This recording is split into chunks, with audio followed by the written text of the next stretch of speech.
If you've got CrashPlan set up, you may be receiving a regular backup report that tells you how it's going. Let's talk about how to interpret that backup status report. You may receive an emailed report about your device or the devices in your organization, depending on your notification settings.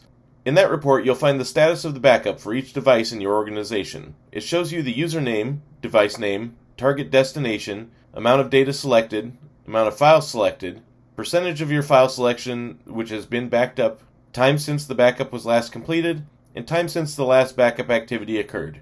Next to the numbers for selected size and number of files, you'll also see an indication of whether the amount has gone up or down, and by how much. You can compare the changes here to those that you might expect on the endpoint to ensure that they seem to match. One thing to note about the percentage of your backup that is complete, this number reflects the percentage of the file selection at the time that the report was run. Because the entirety of an updated file is marked for backup until it can be analyzed to determine what actually needs to be backed up, if a device has a large number of updates, this number can be fairly low despite backup having been previously completed.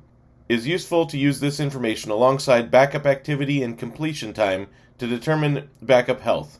If you're looking at an organization backup report, rather than one for an individual device, you will also see a summary of the totals of all the devices in the organization covered by the report.